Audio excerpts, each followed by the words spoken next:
이러한 사례가 혹시라도 후유 장애가 발생을 했는데 소멸시효가 완성됐다는 주장에 의해서 보험금 청구를 못 하시는 분에게는 참고가 될 것 같습니다.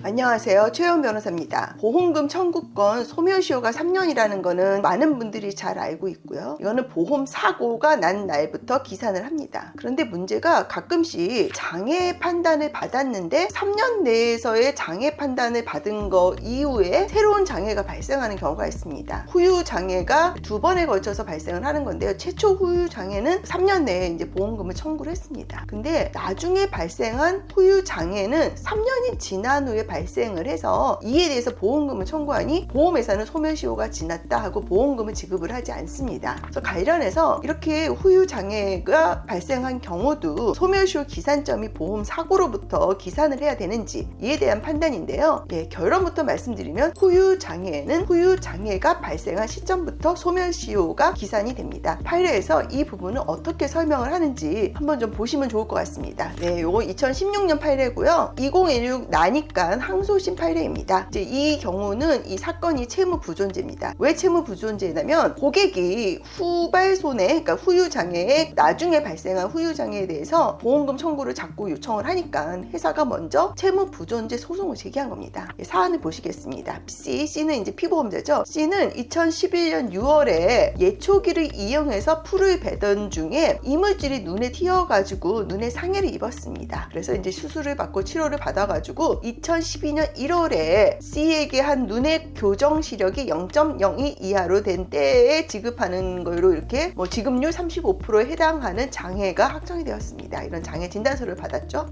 그런데 이후에도 이제 C는 계속 상태가 안 좋아져가지고 2013년 5월에는 시력 검사상 장안이 광강부 상태였으며 그 후에도 5번이나 더 외래 치료를 받았습니다. 그러다가 2014년 8월 7일에 정밀 시력 검사를 통해 자안광강무, 그러니까 빛 감각이 없는 완전 실명 상태라는 거죠. 이것을 이 사건 최종 후유 장애로 보겠습니다. 근데 이거는 이제 이러한 자안광강무는 보험의 장애 분류표상 한눈이 멀었을 때 해당돼서 지급률이 50%에 해당하는 장애입니다. 그 최초는 지급률이 35%였죠. 근데 최종적으로는 지급률이 50%에 해당하는 장애가 발생을 한 거죠. 근데 문제는 사고는 2011년 6월에 났는데 최종 장애 진단은 2014년 8월입니다. 그러니까 이게 3년이 지난 거죠. 그랬더니 이제 보험회사는 소멸시효 완성을 주장을 한 사례입니다. 재판부가 어떻게 판결을 했냐면 소멸시효 주장에 대한 판단을 했습니다. 이 사건에 관하여 보건대에 이 사건 보험계약의 담보 종목인 기본계약과 상해소득 보상지급 모두 상해사고에 더하여 후유 장애를 요건으로 보험금 청구권이 발생한다. 그렇다면 이 사건 사고 발생일이 아니라 C에게 이 사건 최종 후유 장애가 발생한 시점이 보험사고 발생일로서 소멸시효의 기산점이 된다. 그러니까 나중에 발생한 최종적인 후유 장애를 보험사고로 봐야 된다. 왜냐면 이 사건 보험 자체가 후유 장애를 담보하는 거잖아요. 그러니까 보험사고가 눈이 다쳤던 그 사고가 아니라 후유 장애의 발생이 보험사고라는 겁니다. 판단은 이제 보면은 상당히 판결을 잘 해주신 것 같고요. 이러한 사례가 혹시라도 후유 장애가 발생을 했는데 소멸시효가 완성됐다는 주장에 의해서 보험금 청구를 못 하시는 분에게는 참고가 될 것 같습니다. 관련해서 사건 수입 문의나 상담은 위에 소개하고 있는 카카오 채널 보험 전문 변호사 또는 최혜원 변호사 그리고 위에 있는 연락처로 연락을 주시기 바랍니다. 감사합니다.